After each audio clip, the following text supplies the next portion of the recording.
ਦੂਜੀ ਲਹਿਰ ਦੌਰਾਨ ਦੇਸ਼ 'ਚ ਕਰੋਨਾ ਮਹਾਂਮਾਰੀ ਦਾ ਕਹਿਰ ਅਤਿਅੰਤ ਤੇਜ਼ੀ ਨਾਲ ਵੱਧ ਰਿਹਾ ਹੈ, ਜਿਸ 'ਚ 4 ਸੂਬਿਆਂ ਪੱਛਮੀ ਬੰਗਾਲ, ਤਾਮਿਲਨਾਡੂ, ਆਸਾਮ, ਕੇਰਲ ਅਤੇ ਕੇਂਦਰ ਸ਼ਾਸਿਤ ਪੁਡੂਚੇਰੀ 'ਚ ਕਰੋਨਾ ਦੇ ਕਹਿਰ ਦੌਰਾਨ ਕਰਵਾਈਆਂ ਗਈਆਂ ਚੋਣਾਂ ਨੇ ਇਸ 'ਚ ਹੋਰ ਵਾਧਾ ਕਰ ਦਿੱਤਾ ਹੈ। ਡੰਡੀ ਇੱਥੋਂ ਤੱਕ ਕਿ ਪੱਛਮੀ ਬੰਗਾਲ 'ਚ ਜਾਂਚ ਦੌਰਾਨ ਹਰ ਦੂਜਾ ਵਿਅਕਤੀ ਕਰੋਨਾ ਪॉजिटिव ਪਾਇਆ ਜਾ ਰਿਹਾ ਹੈ ਅਤੇ ਦੇਸ਼ ਦੇ ਹੋਰਨਾਂ ਸੂਬਿਆਂ 'ਚ ਵੀ ਸਥਿਤੀ ਇਸ ਤੋਂ ਵਧੇਰੇ ਵੱਖਰੀ ਨਹੀਂ ਹੈ। ਡੰਡੀ ਚੋਣਾਂ ਦੌਰਾਨ ਸਿਆਸੀ ਪਾਰਟੀਆਂ ਨੂੰ ਵਿਸ਼ਾਲ ਰੈਲੀਆਂ ਕਰਕੇ ਕਰੋਨਾ ਪ੍ਰੋਟੋਕੋਲ ਦੀ ਉਲੰਘਣਾ ਕਰਨ ਅਤੇ ਆਗੂਆਂ ਸਮੇਤ ਵੱਡੀ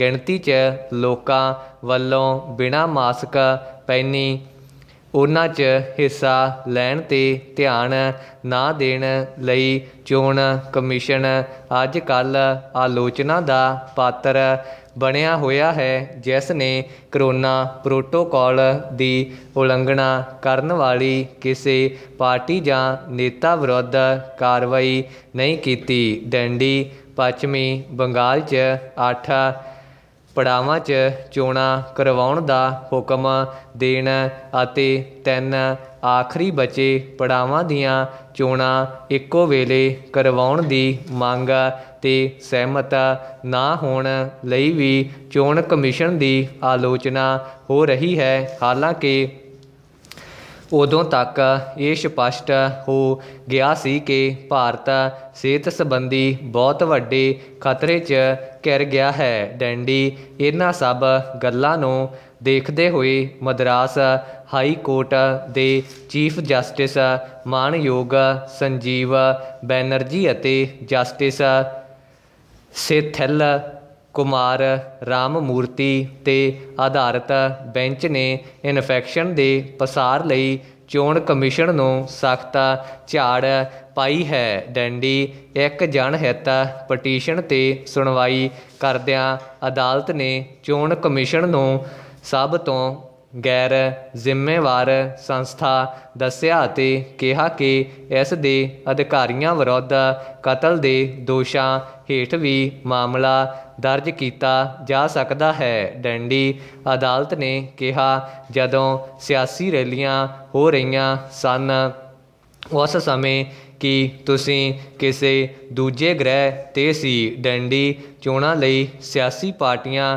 ਨੂੰ ਰੈਲੀਆਂ ਅਤੇ ਸਭਾਵਾਂ ਕਰਨ ਦੀ ਆਗਿਆ ਦੇ ਕੇ ਕੋਰੋਨਾ ਮਹਾਂਮਾਰੀ ਦੀ ਦੂਜੀ ਲਹਿਰ ਦਾ ਰਾਹ ਸਾਫ਼ ਕਰਨ ਲਈ ਸਿਰਫ ਅਤੇ ਸਿਰਫ ਇਕੱਲਾ ਚੋਣ ਕਮਿਸ਼ਨ ਹੀ ਜ਼ਿੰਮੇਵਾਰ ਹੈ। ਡੰਡੀ ਜਨਤਕ ਹਿੱਤ ਦੀ ਸਭ ਤੋਂ ਵੱਧ ਅਹਿਮੀਅਤ ਹੈ। ਡੰਡੀ ਇਹ ਚਿੰਤਾ ਵਾਲੀ ਗੱਲ ਹੈ ਕਿ ਸੰਵਿਧਾਨਕ ਅਧਿਕਾਰੀਆਂ ਨੂੰ ਇਸ ਸੰਬੰਧੀ ਯਾਦ ਦਿਵਾਉਣਾ ਪੈ ਰਿਹਾ ਹੈ। ਡੰਡੀ ਅਦਾਲਤ ਵੱਲੋਂ ਵਾਰ-ਵਾਰ ਇਹ ਹੁਕਮ ਦੇਣ ਦੇ ਬਾਵਜੂਦ ਕਿ ਕੋਵਿਡ ਪ੍ਰੋਟੋਕੋਲ ਦੀ ਪਾਲਣਾ ਕਰੋ, ਕੋਵਿਡ ਪ੍ਰੋਟੋਕੋਲ ਦੀ ਪਾਲਣਾ ਕਰੋ, ਤੁਸੀਂ ਰੈਲੀਆਂ ਕਰਨ ਵਾਲੀਆਂ ਸਿਆਸੀ ਪਾਰਟੀਆਂ ਵਿਰੁੱਧ ਕੋਈ ਕਾਰਵਾਈ ਨਹੀਂ ਕੀਤੀ। ਡੰਡੀ ਪਿਛਲੇ ਕੁਝ ਮਹੀਨਿਆਂ ਦੌਰਾਨ ਚੋਣ ਕਮਿਸ਼ਨ ਨੇ ਸਿਆਸੀ ਪਾਰਟੀਆਂ ਨੂੰ ਕੋਵਿਡ ਪ੍ਰੋਟੋਕੋਲ ਦੀ ਉਲੰਘਣਾ ਕਰਨ ਤੋਂ ਨਾ ਰੋਕ ਕੇ ਭਾਰੀ ਗੈਰ ਜ਼ਿੰਮੇਵਾਰੀ ਦਾ ਪ੍ਰਦਰਸ਼ਨ ਕੀਤਾ ਹੈ। ਡੰਡੀ ਜੇ ਸਾਡੀ ਇਮਾਰਤ 'ਚ ਅੱਗ ਲੱਗੀ ਹੋਵੇ ਤਾਂ ਸਾਡੀ ਪਹਿਲ ਕਦਮੀ ਕੀ ਹੋਵੇਗੀ? ਡੰਡੀ ਅੱਖਾਂ ਬੰਦ ਕਰਕੇ ਭਜਨ ਕਰਨਾ ਜਾਂ ਅੱਖਾਂ ਖੋਲ੍ਹ ਕੇ ਭਜਨ ਦਾ ਰਾਹ ਲੱਭਣਾ? ਡੰਡੀ ਦੋਸ਼ੀ ਦੀ ਭਾਲ ਕਰਨੀ ਜਾਂ ਉਹਨਾਂ ਦੀ ਜਾਨ ਨੂੰ ਅਜੇ ਵੀ ਬਚਾਇਆ ਜਾ ਸਕਦਾ ਹੈ। ਡੰਡੀ ਅੱਜ ਦੇਸ਼ ਦੀ ਹਾਲਤ ਉਸ ਇਮਾਰਤ ਵਰਗੀ ਹੈ ਅਤੇ ਸਾਡੀ ਸਭ ਦੀ ਹਾਲਤ ਉਸ ਅੰਦਰ ਫਸੇ ਹੋਏ ਵਿਅਕਤੀਆਂ ਵਰਗੀ ਹੈ। ਡੰਡੀ ਸਾਡੇ ਚਾਰੇ ਪਾਸੇ ਹਾਹਾਕਾਰ ਮੱਚੀ ਹੋਈ ਹੈ। ਡੰਡੀ ਟੀਵੀ ਦੇ ਹਰ ਬੁਲੇਟਿਨ ਤੇ ਹਰ ਟੈਲੀਫੋਨ ਕਾਲ ਕੋਈ ਬੁਰੀ ਖਬਰ ਲਿਆਉਂਦੀ ਹੈ। ਡੰਡੀ ਅਣਜਾਣਪੁਣੇ 'ਚ ਹੀ ਇੱਕ ਨਿਰਾਸ਼ਾ ਸਾਨੂੰ ਜਕੜ ਲੈਂਦੀ ਹੈ। ਡੰਡੀ ਹੁਣ ਇਹ ਦੇਸ਼ ਪਰਮਾਤਮਾ ਦੇ ਭਰੋਸੇ ਹੈ। ਡੰਡੀ ਮਨ ਕਰਦਾ ਹੈ ਕਿ ਕੁਰਸੀ 'ਤੇ ਬੈਠੇ ਲੋਕਾਂ ਦਾ ਗਿਰੇਬਾਨ ਫੜ ਲਿਆ ਜਾਵੇ ਜਾਂ ਫਿਰ ਡਰ ਤੋਂ ਬਚਣ ਲਈ ਕਿਸੇ ਝੂਠੇ ਸਬਜ਼ ਬਾਗ 'ਤੇ ਭਰੋਸਾ ਕਰ ਲਿਆ ਜਾਵੇ ਜਾਂ ਫਿਰ ਮਨ ਨੂੰ ਖੁਸ਼ ਕਰਨ ਲਈ IPL ਦਾ ਸਹਾਰਾ ਲੈ ਲਿਆ ਜਾਵੇ। ਡੰਡੀ ਅਜਿਹੇ ਸੰਕਟ ਦੇ ਸਮੇਂ ਦੇਸ਼ ਅਤੇ ਸਮਾਜ ਨੂੰ ਟਿਕਾਊ ਲੀਡਰਸ਼ਿਪ ਅਤੇ ਸੱਭਿਅਕ ਦ੍ਰਿਸ਼ਟੀ ਚਾਹੀਦੀ ਹੈ। ਡੰਡੀ ਇਸ ਕੌਮੀ ਸੰਕਟ ਦਰਮਿਆਨ ਉਸਾਰੂ ਸੋਚ ਰੱਖਣੀ ਹਰ ਨਾਗਰਿਕ ਦਾ ਫਰਜ਼ ਹੈ। ਡੰਡੀ ਇੱਥੇ ਉਸਾਰੂ ਸੋਚ ਦੇ ਦੋ ਫਰਜ਼ ਹਨ।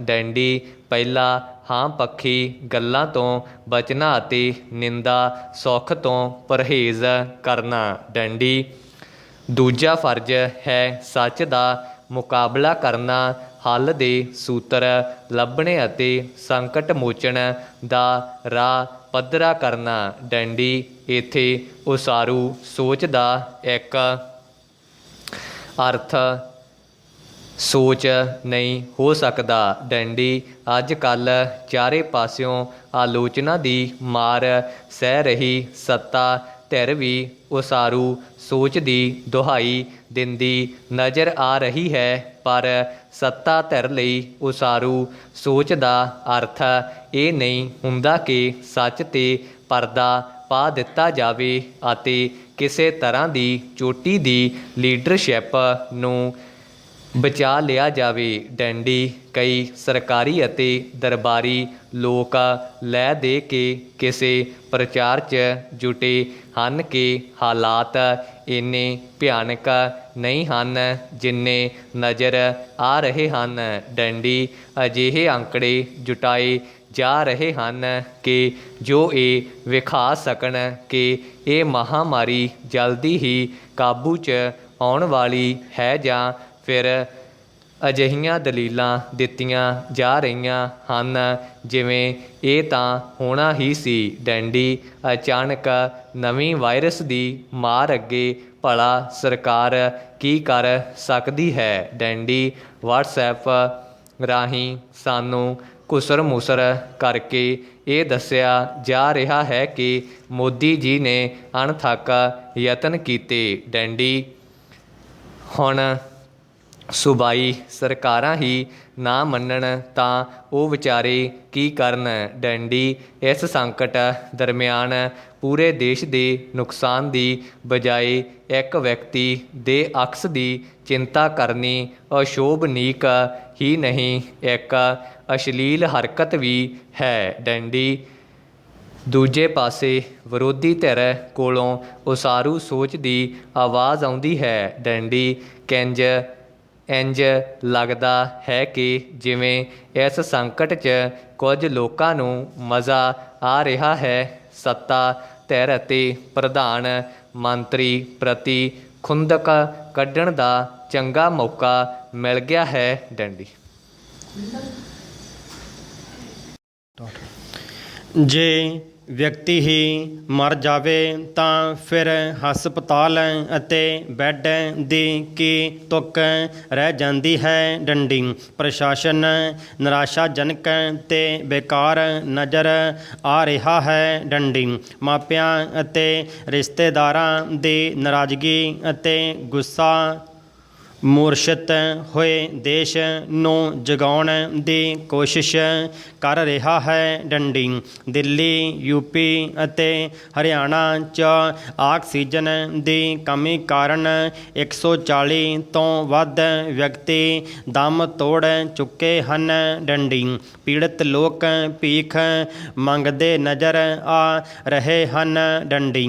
ਹਾਲਤ ਇਹ ਹੈ ਕਿ ਸ਼ਮਸ਼ਾਨ ਘਾਟਾਂ 'ਚ ਵੀ ਲਾਸ਼ਾਂ ਸਾੜਨ ਲਈ ਥਾਂ ਨਹੀਂ ਬਚੀ। ਡੰਡੀ। ਭਾਰਤ ਦੇ ਸਾਹਮਣੇ ਇੱਕ ਵਾਰ ਮੁੜ ਤੋਂ ਕੌੜੀ ਸੱਚਾਈ ਸਾਹਮਣੇ ਆ ਰਹੀ ਹੈ। ਡੰਡੀ ਭਰਾ। ਮਦਰਾਸ ਹਾਈ ਕੋਰਟ ਨੇ ਚੋਣ ਕਮਿਸ਼ਨ ਨੂੰ ਤਿੱਖੀ ਝਾੜ ਪਾਈ ਹੈ। ਡੰਡੀ।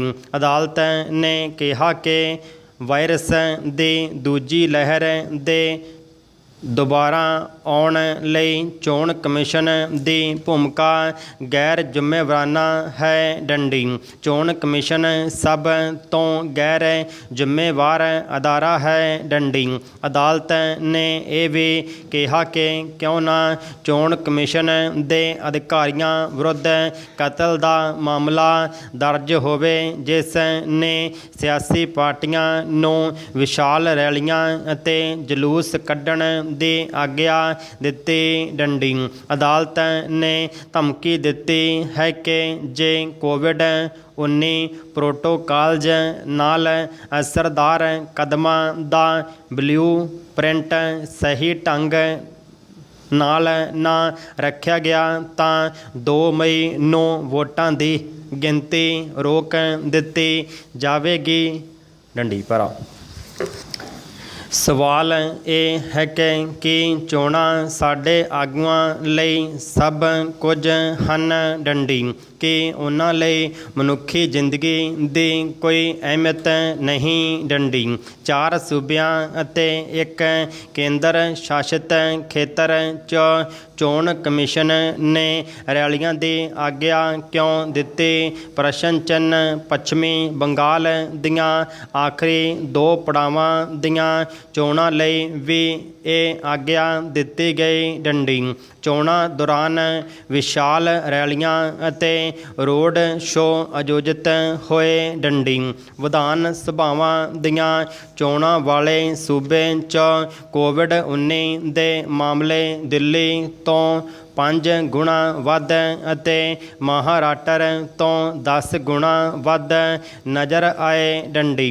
ਮਿਸਾਲ ਵਜੋਂ ਪੱਛਮੀ ਬੰਗਾਲ 'ਚ 18 ਅਪ੍ਰੈਲ ਨੂੰ 8419 ਮਾਮਲੇ ਧਿਆਨ 'ਚ ਆਏ, ਜਦੋਂ ਕਿ 1 ਅਪ੍ਰੈਲ ਨੂੰ ਇਹ 1174 ਸਨ। ਡੰਡੀ। ਦਿੱਲੀ ਅਤੇ ਮਹਾਰਾਸ਼ਟਰ 'ਚ 209% ਅਤੇ 118% ਕ੍ਰਮਵਾਰ ਵਾਧੇ ਦੀ ਦਰ ਸੀ। ਡੰਡੀ। ਕੁੰਭ ਮੇਲੇ 'ਚ 30 ਲੱਖ ਤੋਂ ਵੱਧ ਲੋਕਾਂ ਨੇ ਹਿੱਸਾ ਲਿਆ। ਡੰਡੀ। 1 ਹਫ਼ਤੇ ਅੰਦਰ ਹੀ ਰਿਸ਼ੀਕੇਸ਼ ਅਤੇ ਹਰਿਦੁਆਰ 'ਚ ਮਾਮਲੇ ਤੇਜ਼ੀ ਨਾਲ ਵਧੇ। ਡੰਡੀ। 2 ਪ੍ਰਮੁੱਖ ਭਾਈਚਾਰਿਆਂ ਦੇ 2 ਪ੍ਰਸਿੱਧ ਸਾਧੂਆਂ ਦੀ ਮੌਤ ਤੋਂ ਬਾਅਦ ਮੋਦੀ ਨੇ ਪ੍ਰਤੀਕਾਤਮਕ ਹਾਜ਼ਰੀ ਦੀ ਅਪੀਲ ਕੀਤੀ। ਡੰਡੀ। ਪ੍ਰਧਾਨ ਮੰਤਰੀ ਮੋਦੀ ਨੇ ਕੇਂਦਰੀ ਮੰਤਰੀਆਂ ਅਤੇ ਮੁੱਖ ਮੰਤਰੀਆਂ ਨੂੰ ਕਿਹਾ ਕਿ ਭਾਰਤ ਲੋਕ ਸੰਚਾਰ ਦੀ ਸੁਨਾਮੀ ਕਾਰਨ ਹਿੱਲ ਗਿਆ ਹੈ। ਡੰਡੀ। ਉਹਨਾਂ ਕਿਹਾ ਕਿ ਤੁਸੀਂ ਮੈਨੂੰ ਮੂਰਖ ਬਣਾਇਆ ਹੈ। ਡੰਡੀ। ਵਿਰੋਧੀ ਪਾਰਟੀਆਂ ਸਰਕਾਰ ਨੂੰ ਦੋਸ਼ ਦਿੰਦੀਆਂ ਰਹੀਆਂ ਕਿ ਉਹ ਲੋਕ ਵਿਰੋਧੀ ਨੀਤੀਆਂ ਨਾਲ ਪੀੜਤ ਹੈ ਅਤੇ ਆਪਣੇ ਅਕਸ ਨੂੰ ਬਚਾਉਣ ਦੀ ਕੋਸ਼ਿਸ਼ ਕਰ ਰਹੀ ਹੈ। ਡੰਡੀ। ਪਹਿਲੀ ਲਹਿਰ ਤੋਂ ਸਾਡੇ ਆਗੂਆਂ ਨੇ ਕੁਝ ਵੀ ਨਹੀਂ ਸਿੱਖਿਆ। ਡੰਡੀ। ਦੂਜੀ ਲਹਿਰ ਲਈ ਤਿਆਰੀ ਕਰਨ ਦੀ ਬਜਾਏ ਸਭ ਇਹੀ ਦੁਹਰਾਉਂਦੇ ਰਹੇ ਕਿ ਉਹਨਾਂ ਮਹਾਮਾਰੀ 'ਤੇ ਜਿੱਤ ਹਾਸਲ ਕਰ ਲਈ ਹੈ। ਡੰਡੀ। ਮੋਦੀ ਇੱਕ ਵੈਕਸੀਨ ਗੁਰੂ ਸਾਬਤ ਹੋਏ ਹਨ। ਡੰਡੀ। ਭਾਰਤ ਦੀ ਵਿਦੇਸ਼ ਨੀਤੀ ਇੱਕ ਅਸਾਰੂ ਨੀਤੀ ਹੈ। ਡੈਂਡੀ ਇਸ ਨੀਤੀ ਦਾ ਮੰਤਵ ਇਹ ਹੈ ਕਿ ਸਭ ਦੇਸ਼ਾਂ ਨਾਲ ਭਰਾਤਰੀ ਭਾਵ ਦੇ ਸੰਬੰਧ ਰੱਖੇ ਜਾਣ, ਸਭ ਦੇ ਸਹਿਯੋਗ ਦਾ ਲਾਭ ਲਿਆ ਜਾਵੇ ਅਤੇ ਜਿੱਥੋਂ ਤੱਕ ਹੋ ਸਕਦਾ ਹੈ ਦੂਜੇ ਦੇਸ਼ਾਂ ਨੂੰ ਸਹਿਯੋਗ ਦੇ ਕੇ ਉਹਨਾਂ ਦੇ ਪ੍ਰੇਮ ਅਤੇ ਮਿਲਵਰਤਨ ਦਾ ਮੁੱਢ ਬੰਨ੍ਹਿਆ ਜਾਵੇ। ਡੈਂਡੀ ਇਸ ਮੰਤਵ ਦੀ ਸਿੱਧੀ ਲਈ ਇਹ ਆਵਸ਼ਕ ਹੈ ਕਿ ਭਾਰਤ ਨਿਆਂ ਅਤੇ ਸੱਚ ਨੂੰ ਮੁੱਖ ਰੱਖੇ ਅਤੇ ਆਪ ਹਰ ਤਰ੍ਹਾਂ ਦੇ ਧੜੇ ਤੋਂ ਬਚਿਆ ਰਹੇ। ਡੈਂਡੀ ਇਹ ਤਾਂ ਪ੍ਰਤੱਖ ਹੈ ਕਿ ਧਰਮ ਨਾਲੋਂ ਧੜਾ ਪਿਆਰਾ ਹੁੰਦਾ ਹੈ। ਡੈਂਡੀ ਇਸ ਲਈ ਜੇ ਅਸੀਂ ਆਪਣਾ ਕੋਈ ਧੜਾ ਬਣਾ ਲਿਆ ਹੈ ਤਾਂ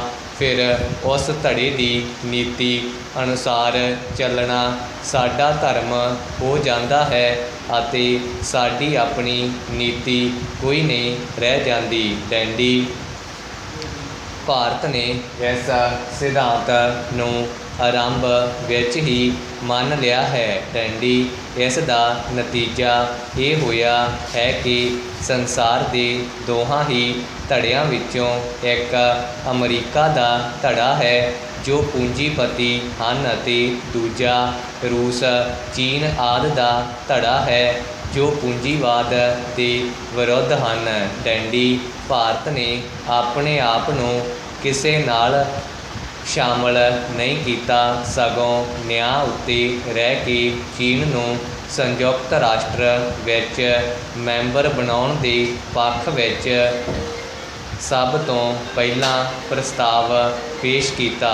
ਡੈਂਡੀ ਇਸ ਤਰ੍ਹਾਂ ਜਦ ਅਮਰੀਕਨ ਧੜੇ ਨੇ ਕੋਰੀਆ ਵਿੱਚ ਲੜਨ ਲਈ ਭਾਰਤ ਦੀਆਂ ਫੌਜਾਂ ਨੂੰ ਸੱਦਾ ਦਿੱਤਾ ਤਾਂ ਭਾਰਤ ਸਰਕਾਰ ਨੇ ਇਸ ਵਿੱਚ ਭਾਗ ਲੈਣ ਤੋਂ ਨਾ ਕਰ ਦਿੱਤੀ। ਡੈਂਡੀ ਭਾਰਤ ਦਾ ਇਹ ਵਤੀਰਾ ਕਿ ਉਹ ਸਭ ਨਾਲ ਮਿੱਤਰਤਾ ਅਤੇ ਨਿਰਪੱਖਤਾ ਨਾਲ ਵਿਚਰਨਾ ਚਾਹੁੰਦਾ ਹੈ, ਸਭ ਦੇਸ਼ਾਂ ਵਿੱਚ ਬੜਾ ਸਲਾਹਿਆ ਗਿਆ ਹੈ। ਡੈਂਡੀ ਭਾਰਤ ਦੀ ਵਿਦੇਸ਼ ਨੀਤੀ ਦਾ ਇੱਕ ਪ੍ਰਧਾਨ ਅੰਗ ਇਹ ਹੈ ਕਿ ਭਾਰਤ ਸਭ ਗਵਾਂਢੀਆਂ ਨਾਲ ਸੁਲ੍ਹਾ ਰੱਖਣੀ ਚਾਹੁੰਦਾ ਹੈ। ਡੈਂਡੀ ਜੇ ਸਾਡੀ ਵਿਦੇਸ਼ ਨੀਤੀ ਦਾ ਇਹ ਭਾਗ ਹੁੰਦਾ ਤਾਂ ਇਹਨਾਂ ਥੋੜ੍ਹੇ ਜਿਹੇ ਵਰ੍ਹਿਆਂ ਵਿੱਚ ਅਸੀਂ ਆਪਣੇ ਗਵਾਂਢੀ ਪਾਕਿਸਤਾਨ ਨਾਲ ਹੀ ਕੀ ਪਤਾ ਕਿੰਨੀ ਵਾਰ ਲੜ ਪੈਂਦੇ। ਡੈਂਡੀ ਆਜ਼ਾਦ ਭਾਰਤ 'ਚ 7 ਦਹਾਕਿਆਂ ਤੋਂ ਬਾਅਦ ਵੀ ਰਾਸ਼ਟਰ ਦੀ ਪੁਲਿਸ ਵਿਵਸਥਾ ਅਤੇ ਸੁਰੱਖਿਆ ਸੇਵਾਵਾਂ ਬਰਤਾਨਵੀ ਸਰਕਾਰ ਵੱਲੋਂ ਬਣਾਏ ਗਏ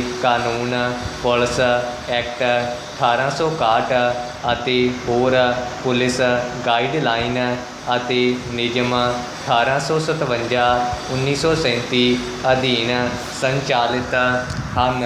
ਡੈਂਡੀ 2006 'ਚ ਸੁਪਰੀਮ ਕੋਰਟ ਵੱਲੋਂ ਪ੍ਰਕਾਸ਼ ਸਿੰਘ ਕੇਸ 'ਚ ਦਿੱਤੇ ਗਏ ਫੈਸਲੇ ਮੁਤਾਬਕ ਦੇਸ਼ ਦੇ ਕੁਝ ਇੱਕ ਸੂਬਿਆਂ ਨੇ ਆਪਣਾ ਨਵਾਂ ਅੱਧਾ ਅਧੂਰਾ ਪੁਲਿਸ ਐਕਟ ਅਤੇ ਨਿਯਮਾਵਲੀ ਬਣਾਈ ਹੈ, ਪਰ ਹਾਲਾਤ ਜਿਉਂ ਦੇ ਤਿਉਂ ਹਨ। ਡੈਂਡੀ ਇਹਨਾਂ ਕਾਨੂੰਨਾਂ 'ਚ ਸਿਰਫ ਸ਼ਬਦਾਵਲੀ ਵਰਤੀ ਗਈ ਹੈ। ਡੈਂਡੀ ਮੂਲ ਢਾਂਚੇ 'ਚ ਪੁਲਿਸ ਪ੍ਰਣਾਲੀ ਸੰਬੰਧੀ ਕੋਈ ਤਬਦੀਲੀ ਨਹੀਂ ਕੀਤੀ ਗਈ। ਡੈਂਡੀ ਅੱਜ ਵੀ ਪੁਲਿਸ ਦੀ ਕਾਰਵਾਈ ਹਮੇਸ਼ਾ ਹੀ ਵਿਵਾਦਾਂ 'ਚ ਰਹਿੰਦੀ ਹੈ। ਡੈਂਡੀ ਮੁੱਖ ਰੂਪ 'ਚ ਪੁਲਿਸ ਅਧਿਕਾਰੀਆਂ ਦੀ ਸਿਆਸੀ ਸਰਪ੍ਰਸਤੀ ਅਤੇ ਪੁਲਿਸ ਦੇ ਕੰਮਾਂ 'ਚ ਸਿਆਸੀ ਅਤੇ ਅਫਸਰਸ਼ਾਹੀ ਦੀ ਦਖਲ ਅੰਦਾਜ਼ੀ ਕਾਰਨ ਪੁਲਿਸ ਦਾ ਅਕਸ ਲਗਾਤਾਰ ਖਰਾਬ ਹੋ ਰਿਹਾ ਹੈ। ਡੈਂਡੀ ਪੁਲਿਸ ਸਿਆਸਤਦਾਨਾਂ ਅਤੇ ਸਿਆਸੀ ਬਦਮਾਸ਼ਾਂ ਦੀ ਮਿਲੀਭੁਗਤ ਵੀ ਲਗਭਗ 60-70% ਮਾਮਲਿਆਂ 'ਚ ਵੇਖੀ ਗਈ ਹੈ। ਡੈਂਡੀ ਇਸ ਲਈ ਪੁਲਿਸ ਦਾ ਨਾਂ ਲੈਂਦਿਆਂ ਹੀ ਤੰਗ ਪਰੇਸ਼ਾਨ ਕਰਨ ਜ਼ੁਲਮ ਕਰਨ, ਗੈਰ ਮਨੁੱਖੀ ਵਤੀਰਾ ਅਪਣਾਉਣ, ਰੋਹਬ ਪਾਉਣ, ਉਗਰਾਹੀ ਕਰਨ ਅਤੇ ਰਿਸ਼ਵਤ ਮੰਗਣ ਆਦਿ ਵਰਗੇ ਸ਼ਬਦ ਦਿਮਾਗ 'ਚ ਆ ਜਾਂਦੇ ਹਨ। ਡੈਂਡੀ ਜਿਸ ਪੁਲਿਸ ਨੂੰ ਆਮ ਆਦਮੀ ਦਾ ਦੋਸਤ ਹੋਣਾ ਚਾਹੀਦਾ ਹੈ, ਉਹੀ ਆਮ ਆਦਮੀ ਪੁਲਿਸ ਦਾ ਨਾਂ ਸੁਣਦੇ ਹੀ ਡਰ ਜਾਂਦਾ ਹੈ। ਡੈਂਡੀ ਜਿੱਥੋਂ ਤੱਕ ਸੰਭਵ ਹੋ ਸਕੇ ਪੁਲਿਸ ਦੇ ਚੱਕਰ 'ਚ ਨਾ ਪੈਣ ਦਾ ਉਹ ਯਤਨ ਕਰਦਾ ਹੈ। ਡੈਂਡੀ ਇਸੇ ਲਈ ਭਾਰਤੀ ਸਮਾਜ 'ਚ ਸ਼ਾਇਦ ਇਹ ਕਹਾਵਤ ਪ੍ਰਚਲਿਤ ਹੈ ਕਿ ਪੁਲਿਸ ਵਾਲਿਆਂ ਦੀ ਨਾ ਦੋਸਤੀ ਚੰਗੀ ਹੈ ਅਤੇ ਨਾ ਹੀ ਦੁਸ਼ਮਣੀ। ਡੈਂਡੀ ਪੁਲਿਸ ਵਿਵਸਥਾ 'ਚ ਸੁਧਾਰ ਲਈ ਵੱਖ-ਵੱਖ ਕਮੇਟੀਆਂ ਅਤੇ ਮਾਹਿਰਾਂ ਦੇ ਸੁਝਾਵਾਂ ਅਤੇ ਨਿਰਦੇਸ਼ਾਂ ਦੇ ਬਾਵਜੂਦ ਪੁਲਿਸ ਪ੍ਰਣਾਲੀ ਦੇ ਕੰਮ ਕਰਨ ਦੇ ਢੰਗ 'ਚ ਅਫਸਰਸ਼ਾਹੀ ਅਤੇ ਭ੍ਰਿਸ਼ਟ ਸਿਆਸਤਦਾਨਾਂ ਦੀ ਦਖਲ ਅੰਦਾਜ਼ੀ ਬਿਨਾਂ ਕਿਸੇ ਰੋਕ ਟੋਕ ਤੋਂ ਬਣੀ ਹੋਈ ਹੈ। ਡੈਂਡੀ ਇਸ ਕਾਰਨ ਪੁਲਿਸ ਦੀ ਢਿੱਲੀ ਅਤੇ ਕਮਜ਼ੋਰ ਕਾਨੂੰਨੀ ਜਾਂਚ ਵਿਵਸਥਾ ਕਾਰਨ ਜੁਡੀਸ਼ੀਅਲ ਵਿਵਸਥਾ ਵੀ ਪੀੜਤ ਨੂੰ ਇਨਸਾਫ ਦਿਵਾਉਣ 'ਚ ਬੌਣੀ ਸਾਬਤ ਹੋ ਰਹੀ ਹੈ। ਡੈਂਡੀ ਪ੍ਰਕਾਸ਼ ਸਿੰਘ ਮਾਮਲੇ 'ਚ ਸੁਪਰੀਮ ਕੋਰਟ ਦੇ 15 ਸਾਲ ਪੁਰਾਣੇ ਫੈਸਲੇ ਦੇ ਬਾਵਜੂਦ ਕੋਈ ਵੀ ਸਰਕਾਰ ਪੁਲਿਸ 'ਤੇ ਸਿਆਸੀ ਕੰਟਰੋਲ ਖਤਮ ਨਹੀਂ ਕਰਨਾ ਚਾਹੁੰਦੀ। ਡੈਂਡੀ ਗ੍ਰਹਿ ਮੰਤਰਾਲਾ ਦੀ ਸੰਸਦੀ ਕਮੇਟੀ ਦੀ 230ਵੀਂ ਰਿਪੋਰਟ ਤੋਂ ਪਹਿਲਾਂ 'ਚ ਸਪਸ਼ਟ ਕਿਹਾ ਗਿਆ ਹੈ ਕਿ ਗਲਤ FRI ਜਾਂ ਕਾਨੂੰਨ ਦੀ ਗਲਤ ਦੁਰਵਰਤੋਂ ਕਰਨ ਵਾਲੇ ਦੋਸ਼ੀ ਪੁਲਿਸ ਅਧਿਕਾਰੀਆਂ ਵਿਰੁੱਧ ਅਪਰਾਧਿਕ ਕਾਰਵਾਈ ਹੋਣੀ ਚਾਹੀਦੀ ਹੈ। ਡੈਂਡੀ ਤੇਲ ਸਾਡੇ ਰੋਜ਼ ਵਰਤਣ ਵਾਲੀ ਚੀਜ਼ ਹੈ। ਡੈਂਡੀ ਇਸ਼ਨਾਨ ਕਰਕੇ ਵਾਲਾਂ ਨੂੰ ਅਸੀਂ ਸਾਰੇ ਤੇਲ ਲਾਉਂਦੇ ਹਾਂ। ਡੈਂਡੀ ਭਾਵੇਂ ਇਹ ਇੰਨੀ ਆਮ ਚੀਜ਼ ਹੈ ਪਰ ਫਿਰ ਵੀ ਇਸ ਸੰਬੰਧੀ ਪੂਰੀ ਵਾਕਫੀ ਸਾਡੇ ਵਿੱਚੋਂ ਹਰ ਇੱਕ ਨੂੰ ਨਹੀਂ। ਡੈਂਡੀ ਤੇਲ ਦੋ ਤਰ੍ਹਾਂ ਦਾ ਹੁੰਦਾ ਹੈ। ਡੈਂਡੀ ਇੱਕ ਤਾਂ ਪਾਣੀ ਵਾਂਗ ਧਰਤੀ ਵਿੱਚੋਂ ਨਿਕਲਦਾ ਹੈ ਅਤੇ ਦੂਜਾ ਬਨਸਪਤੀ ਜਿਣਸਾਂ ਵਿੱਚੋਂ ਨਿਕਲਦਾ ਹੈ। ਡੈਂਡੀ ਧਰਤੀ ਵਿੱਚੋਂ ਨਿਕਲਣ ਵਾਲਾ ਤੇਲ ਮਿੱਟੀ ਦਾ ਤੇਲ ਅਖਵਾਉਂਦਾ ਹੈ। ਡੈਂਡੀ ਮੋਟਰਾਂ ਵਿੱਚ ਪਾਉਣ ਵਾਲਾ ਪੈਟਰੋਲ ਅਤੇ ਸਪਿਰਿਟ ਆਦਿ ਵੀ ਇਸੇ ਦੀਆਂ ਕਿਸਮਾਂ ਹਨ। ਡੈਂਡੀ ਬਨਸਪਤੀ ਤੇਲ ਸਾਡੇ ਦੇਸ਼ ਵਿੱਚ ਸਰੋਂ, ਤਾਰਾ ਮੀਰਾ, ਤੋਰੀਆ ਤਿਲ ਆਦਿ ਵਿੱਚੋਂ ਕੱਢਿਆ ਜਾਂਦਾ ਹੈ। ਮੂੰਗਫਲੀ, ਰਿੰਡ, ਬਦਾਮ, ਨਰੇਲ ਦੀ ਗਿਰੀ, ਵੜੇਵੇਂ, ਅਲਸੀ ਆਦਿ ਵਿੱਚੋਂ ਵੀ ਸਾਡੇ ਦੇਸ਼ ਵਿੱਚ ਤੇਲ ਕੱਢਿਆ ਜਾਂਦਾ ਹੈ। ਡੈਂਡੀ ਉਂਝ ਤਾਂ ਤੇਲ ਹਰ ਇੱਕ ਸ਼ੈ ਵਿੱਚ ਹੁੰਦਾ ਹੈ, ਹਰ ਇੱਕ ਜਾਨਵਰ ਦੇ ਸਰੀਰ ਵਿੱਚ ਹੁੰਦਾ ਹੈ। ਡੈਂਡੀ ਇਸ ਤੋਂ ਬਿਨਾਂ ਕਣਕ, ਜੌਂ, ਗੋਭੀ, ਗਾਜਰ, ਮੂਲੀ ਦੇ ਬੀਜ ਆਦਿ ਹਰ ਇੱਕ ਜਿਣਸ ਵਿੱਚ ਤੇਲ ਹੁੰਦਾ ਹੈ। ਡੈਂਡੀ ਜੜੀਆਂ ਬੂਟੀਆਂ ਅਤੇ ਬਿਰਖਾਂ ਵਿੱਚ ਵੀ ਤੇਲ ਹੁੰਦਾ ਹੈ। ਡੈਂਡੀ ਚੀਲ ਅਤੇ ਦਿਆਰ ਵਿੱਚ ਸਭ ਬਿਰਖਾਂ ਨਾਲੋਂ ਵਧੇਰੇ ਤੇਲ ਹੁੰਦਾ ਹੈ। ਡੈਂਡੀ ਪਰ ਇਹਨਾਂ ਬਿਰਖਾਂ ਅਤੇ ਹੋਰ ਜਿਣਸਾਂ ਵਿੱਚ ਇੰਨਾ ਤੇਲ ਨਹੀਂ ਹੁੰਦਾ ਕਿ ਉਹ ਕਾਫੀ ਮਿਕਦਾਰ ਵਿੱਚ ਨਿਕਲ ਸਕੇ। ਡੈਂਡੀ ਹਾਂ ਦਵਾਈਆਂ ਵਿੱਚ ਵਰਤਣ ਵਾਲਾ ਤੇਲ ਭਾਵੇਂ ਕਿਸੇ ਸ਼ੈ ਵਿੱਚੋਂ ਕੱਢਿਆ ਜਾ ਸਕਦਾ ਹੈ। ਡੈਂਡੀ ਸਰੋਂ, ਤਾਰਾ ਮੀਰਾ, ਤੋਰੀਆ, ਤਿਲ, ਮੂੰਗਫਲੀ ਆਦਿ ਫਸਲਾਂ ਹਨ। ਡੈਂਡੀ ਇਹ ਹਰ ਸਾਲ ਰੁੱਤ ਸਿਰ ਬੀਜੀਆਂ ਜਾਂਦੀਆਂ ਹਨ ਅਤੇ ਪੱਕਣ ਉੱਤੇ ਵੱਢ ਲਈਆਂ ਜਾਂਦੀਆਂ ਹਨ। ਡੰਡੀ ਬਦਾਮ, ਰਿੰਡ ਅਤੇ ਨਰੇਲ ਆਦਿ ਦੇ ਬਿਰਖ ਹੁੰਦੇ ਹਨ, ਜਿਨ੍ਹਾਂ ਨੂੰ ਪੱਕੇ ਫਲਾਂ ਵਿੱਚੋਂ ਤੇਲ ਨਿਕਲਦਾ ਹੈ। ਡੰਡੀ, ਰਿੰਡ ਅਤੇ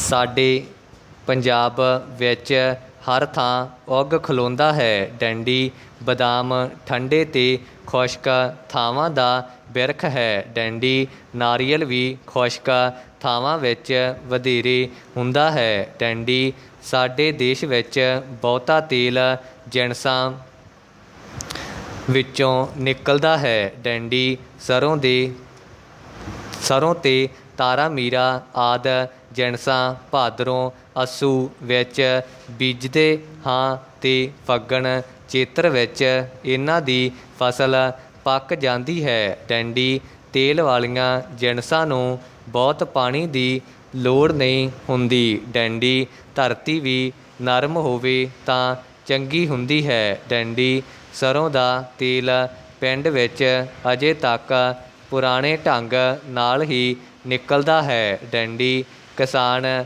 ਤੇਲੀ ਨੂੰ ਸਰੋਂ ਦੇ ਆਉਂਦਾ ਹੈ। ਡੰਡੀ ਤੇਲੀ ਆਪਣੇ ਕੋਲੂ ਵਿੱਚ ਸਰੋਂ ਨੂੰ ਪਾ ਕੇ ਪੀੜ ਦਿੰਦਾ ਹੈ। ਡੰਡੀ ਕੋਈ 3-4 ਘੰਟੇ ਵਿੱਚ ਘਾਣੀ ਨਿਕਲ ਆਉਂਦੀ ਹੈ। ਡੰਡੀ ਇੱਕ ਘਾਣੀ ਵਿੱਚ ਲਗਭਗ 15 ਕਿਲੋ ਸਰੋਂ ਪੈ ਸਕਦੀ ਹੈ। ਡੰਡੀ ਇਸ ਵਿੱਚੋਂ ਅੰਦਾਜ਼ਨ ਤੀਜਾ ਹਿੱਸਾ ਤੇਲ ਨਿਕਲ ਆਉਂਦਾ ਹੈ ਅਤੇ 2 ਹਿੱਸੇ ਖਲ ਰਹਿ ਜਾਂਦੀ ਹੈ। ਡੰਡੀ ਖਲ ਲਵੇਰੀਆਂ ਮੱਝਾਂ ਨੂੰ ਖਵਾਉਂਦੇ ਹਨ। ਡੰਡੀ ਇਸ ਦੇ ਨਾਲ ਉਹ ਦੁੱਧ ਵਧੇਰੇ ਦਿੰਦੀਆਂ ਹਨ। ਡੰਡੀ ਹੁਣ ਮਸ਼ੀਨਾਂ ਵੀ ਤੇਲ ਕੱਢਣ ਲਈ ਪ੍ਰਯੋਗ ਵਿੱਚ ਲਿਆਉਣੀਆਂ ਸ਼ੁਰੂ ਹੋ ਗਈਆਂ ਹਨ। ਡੰਡੀ ਤੇਲ ਬੜੇ ਕੰਮੀ ਵਰਤਿਆ ਜਾਂਦਾ ਹੈ। ਡੰਡੀ ਸਭ ਤੋਂ ਪਹਿਲਾਂ ਤਾਂ ਰਾਤ ਦੇ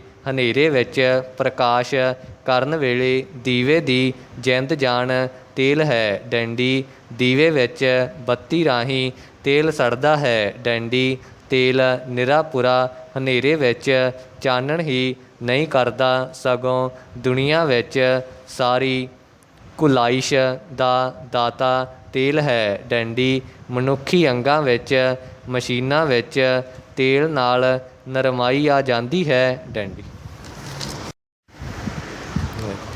ਅਮਰੀਕਾ ਦੇ ਰਾਸ਼ਟਰਪਤੀ ਜੋ ਬਾਈਡਨ ਸਮਾਰਟ ਔਰਤਾਂ ਨਾਲ ਘਿਰੇ ਪਏ ਹਨ। ਡੰਡੀ ਇਹਨਾਂ 'ਚੋਂ ਇੱਕ ਉਹਨਾਂ ਦੀ ਪਤਨੀ ਜਿਲ, ਜੋ ਇੱਕ PhD ਹੈ, ਦੇ ਨਾਲ ਉਪ ਰਾਸ਼ਟਰਪਤੀ ਕਮਲਾ ਹੈਰਿਸ ਵੀ ਹੈ। ਡੰਡੀ ਇਹਨਾਂ ਦੋਵਾਂ ਤੋਂ ਇਲਾਵਾ ਕੁਝ ਹੋਰ ਔਰਤਾਂ ਵੀ ਹਨ, ਪਰ ਇਹਨਾਂ ਸਭ ਵਿੱਚੋਂ ਵੱਖ ਇੱਕ ਅਜਿਹੀ ਔਰਤ ਵੀ ਹੈ ਜੋ ਉਹਨਾਂ ਦੇ ਅੰਦਰੂਨੀ ਚੈਂਬਰ 'ਚ ਫਿੱਟ ਨਹੀਂ ਬੈਠਦੀ। ਡੰਡੀ ਇਸ ਔਰਤ ਦਾ ਸ਼ਾਇਦ ਬਾਈਡੇਨ 'ਤੇ ਸਭ ਤੋਂ ਵੱਧ ਪ੍ਰਭਾਵ ਹੈ। ਡੰਡੀ ਉਹ ਕੋਈ ਹੋਰ ਨਹੀਂ ਸਗੋਂ 31 ਸਾਲਾ ਐਲੇਜਾਂਦਰੀਆ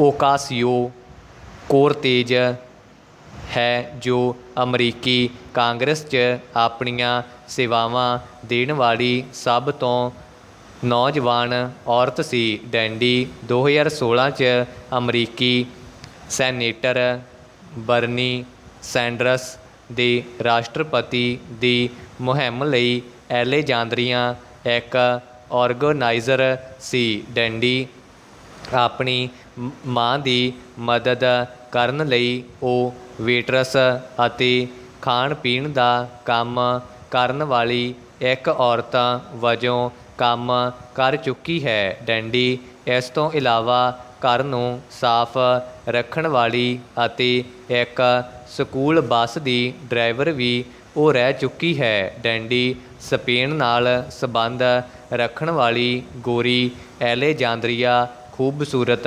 ਨਜ਼ਰ ਆਉਣ ਵਾਲੀ ਇੱਕ ਤਿੱਖਾ ਦਿਮਾਗ ਰੱਖਦੀ ਹੈ। ਡੰਡੀ ਮੀਡੀਆ ਵਧੇਰੇ ਕਰਕੇ ਆਪਣਾ ਧਿਆਨ ਉਹਨਾਂ ਦੀ ਖਿੱਚ ਵੱਲ ਰੱਖਦਾ ਹੈ। ਡੰਡੀ ਉਹਨਾਂ ਦੇ 12 ਮਿਲੀਅਨ ਟਵਿੱਟਰ ਪ੍ਰਸ਼ੰਸਕ ਹਨ ਜੋ ਉਹਨਾਂ ਦੇ boss house speaker Nancy Pelosi ਨੂੰ ਵੀ ਪਾਰ ਕਰ ਚੁੱਕੇ ਹਨ।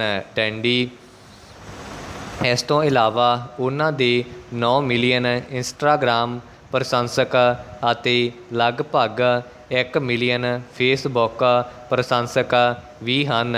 ਡੰਡੀ ਅਜਿਹਾ ਪ੍ਰਤੀਤ ਹੁੰਦਾ ਹੈ ਕਿ ਇੱਕ ਦਿਨ ਉਹ ਅਮਰੀਕੀ ਰਾਸ਼ਟਰਪਤੀ ਦੇ ਅਹੁਦੇ ਦੀ ਦੌੜ 'ਚ ਸ਼ਾਮਲ ਹੋਵੇਗੀ। ਡੰਡੀ ਜੋ ਬਾਈਡਨ 2020 'ਚ ਇੱਕ ਕੇਂਦਰੀ ਉਮੀਦਵਾਰ ਸਨ, ਪਰ ਸੈਂਡਰਸ ਪੂਰੀ ਤਰ੍ਹਾਂ ਲਾਂਭੀ ਕਰ ਦਿੱਤੀ ਗਈ। ਡੰਡੀ ਅਜਿਹਾ ਮੰਨਿਆ ਜਾਂਦਾ ਹੈ ਕਿ ਡੈਮੋਕ੍ਰੈਟਿਕ ਪਾਰਟੀ ਜੋ ਬਾਈਡਨ ਅਤੇ ਐਲੇਜਾਂਦਰੀਆ ਦੇ ਦੱਖਣੀ ਧਰੁਵ ਦਰਮਿਆਨ ਖੜੀ ਹੈ, ਪਰ ਬਾਈਡਨ ਵੀ ਜਾਗੀ ਹੋਈ ਸਰਕਾਰ ਦੇ ਮੁਖੀ ਹਨ। ਡੰਡੀ ਉਹਨਾਂ ਐਲੇਜਾਂਦਰੀਆ ਦਾ ਲਗਭਗ ਹਰ ਵਿਚਾਰ ਅਪਣਾ ਲਿਆ ਹੈ ਅਤੇ ਉਸ ਨੂੰ ਆਪਣਾ ਬਣਾ ਲਿਆ ਹੈ। ਡੰਡੀ ਸੱਜੇ ਪੱਖੀ ਲੋਕ ਐਲੇਜਾਂਦਰੀਆ ਦੇ ਸਾਹਮਣੇ ਭਿੱਜੀ ਬਿੱਲੀ ਬਣ ਜਾਂਦੇ ਹਨ। ਡੰਡੀ ਉਹ ਅਮਰੀਕਾ ਨੂੰ ਇੱਕ ਸਮਾਜਵਾਦੀ ਸਵਰਗ 'ਚ ਤਬਦੀਲ ਕਰਨਾ ਚਾਹੁੰਦੀ ਹੈ। ਡੰਡੀ ਇਸ ਮੰਤਵ ਨੂੰ ਪੂਰਾ ਕਰਨ ਲਈ ਬਾਈਡਨ ਉਹਨਾਂ ਦੀ ਮਦਦ ਕਰ ਰਹੇ ਹਨ। ਡੰਡੀ ਜਦੋਂ ਐਲੇਜਾਂਦਰੀਆ ਇਹ ਸਭ ਕੁਝ ਨਹੀਂ ਕਰ ਲੈਂਦੀ ਜਿਸ ਨੂੰ ਉਹ ਚਾਹੁੰਦੀ ਹੈ, ਤਾਂ ਉਹ ਆਪਣੀ ਅਹਿਮ ਅਦਾਕਾਰੀ ਦਾ ਸਹਾਰਾ ਲੈਂਦੀ ਹੈ। ਡੰਡੀ ਪੰਜਾਬ ਰਾਜ ਬਿਜਲੀ ਬੋਰਡ ਵਿੱਚ ਨੌਕਰੀ ਲਈ ਤੁਹਾਡੇ ਬਿਨੈ ਪੱਤਰ ਦੇ ਹਵਾਲੇ ਵਿੱਚ ਤੁਹਾਨੂੰ ਇਸ ਪੱਤਰ ਰਾਹੀਂ ਕਾਇਮ ਮੁਕਾਮ ਉੱਚ ਸ਼੍ਰੇਣੀ ਕਲਰਕ ਦੀ ਪੇਸ਼ਕਸ਼ ਬੋਰਡ ਵੱਲੋਂ ਨਿਰਧਾਰਿਤ ਵੇਤਨ 'ਤੇ ਦਿੱਤੀ ਜਾਂਦੀ ਹੈ। ਡੰਡੀ ਤੁਹਾਨੂੰ ਸਮੇਂ-ਸਮੇਂ 'ਤੇ ਲਾਗੂ ਹੋਣ ਵਾਲੇ ਭੱਤੇ ਵੀ ਦਿੱਤੇ ਜਾਣਗੇ। ਡੰਡੀ ਇਹ ਵੀ ਸਪਸ਼ਟ ਰੂਪ ਵਿੱਚ ਸਮਝ ਲੈਣਾ ਚਾਹੀਦਾ ਹੈ ਕਿ ਇਹ ਨਿਯੁਕਤੀ ਅਸਥਾਈ ਤੌਰ 'ਤੇ ਹੈ ਅਤੇ ਤੁਹਾਨੂੰ ਕਿਸੇ ਵੀ ਪਾਸਿਓਂ 1 ਮਹੀਨੇ ਦੇ ਨੋਟਿਸ ਵਾਲੀ ਨੌਕਰੀ ਤੋਂ ਅਲੱਗ ਕਰ ਦਿੱਤਾ ਜਾਵੇਗਾ ਜਾਂ ਅਜਿਹੇ ਨੋਟਿਸ ਦੀ ਥਾਂ 'ਤੇ 1 ਮਹੀਨੇ ਦੀ ਤਨਖਾਹ ਅਤੇ ਭੱਤਿਆਂ ਦੀ ਅਦਾਇਗੀ ਕੀਤੀ ਜਾਵੇਗੀ ਜਾਂ ਉਤਨੇ ਸਮੇਂ ਦੀ ਤਨਖਾਹ ਦਿੱਤੀ ਜਾਵੇਗੀ ਜਿਹੜਾ ਮਹੀਨੇ ਦੇ ਨੋਟਿਸ ਵਿੱਚੋਂ ਘੱਟਦਾ ਹੈ। ਡੰਡੀ ਇਹ ਨੋਟ ਕਰ ਲੈਣਾ ਚਾਹੀਦਾ ਹੈ ਕਿ ਬੋਰਡ ਵਿੱਚ ਤੁਹਾਡੀ ਨੌਕਰੀ ਦੇ ਪਹਿਲੇ 2 ਸਾਲ ਦਾ ਸਮਾਂ ਵਿਭਾਗੀ ਲੇਖਾ ਪ੍ਰੀਖਿਆ ਦੇ ਮੰਤਵ ਲਈ ਪਰਖ ਕਾਲ ਦੇ ਤੌਰ 'ਤੇ ਗਿਣਿਆ ਜਾਵੇਗਾ। ਡੰਡੀ ਇਹ ਪ੍ਰੀਖਿਆ ਤੁਹਾਨੂੰ ਇਸ ਵਿਭਾਗ ਵਿੱਚ ਨੌਕਰੀ ਆਰੰਭ ਕਰਨ ਦੇ 2 ਸਾਲਾਂ ਦੇ ਅੰਦਰ ਅੰਦਰ ਪਾਸ ਕਰਨੀ ਲਾਜ਼ਮੀ ਹੋਵੇਗੀ। ਡੰਡੀ ਇਹ ਕਾਲ ਫਿਰ ਵੀ ਸਮੇਂ-ਸਮੇਂ 'ਤੇ ਵਧਾਇਆ ਜਾ ਸਕਦਾ ਹੈ। ਡੰਡੀ ਤੁਸੀਂ ਸੀਨੀਅਰਤਾ ਕ੍ਰਮ ਅਨੁਸਾਰ ਦੂਜਿਆਂ ਵਿੱਚ ਦਰਜਾ ਹਾਸਲ ਕਰੋਗੇ ਜਿਹੜਾ ਕਿ ਤੁਹਾਨੂੰ ਸਕੱਤਰ ਅਮਲਾ